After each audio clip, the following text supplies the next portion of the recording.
It's the Therapeutic Drive-Thru. Let's talk negative sentiment override while I wait for my food in the Chick-fil-A drive-thru. A quarterback now out on Netflix. It essentially follows three quarterbacks through their season. One of those is Kirk Cousins with the Minnesota Vikings. Now in there, he brings up negative sentiment override when he quotes Margaret Thatcher when she said, if my critics saw me walking on water, they would say it's because I can't swim. That is negative sentiment override. So what is that exactly? Well, let me tell you, it's responsible for breaking up marriages. It breaks up friendships. It causes people to lose jobs.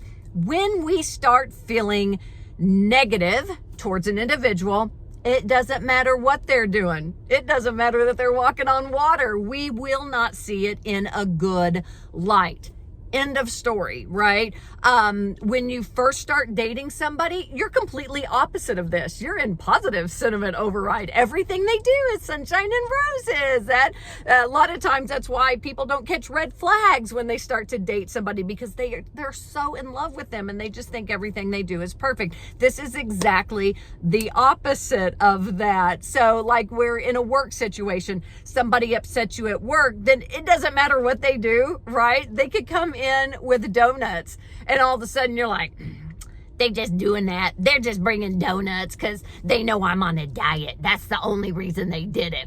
That's what happens when we're in negative sentiment override. But if we were in positive sentiment override, we'd be like, oh my goodness, they stopped to bring us donuts. Like, we love that person.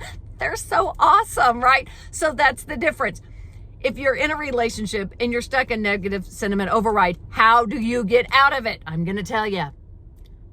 You change it around and you look for love and admiration. So how do you look for those things that you love instead of those things that make you crazy? I know it's such a simple fix, yet we don't do it enough. So if somebody's really bothering you, or you notice that maybe there's an individual that everything they do gets on your nerves, maybe you need to flip it. Start looking for what they do that's good, and it will start to change your opinion on how you see them.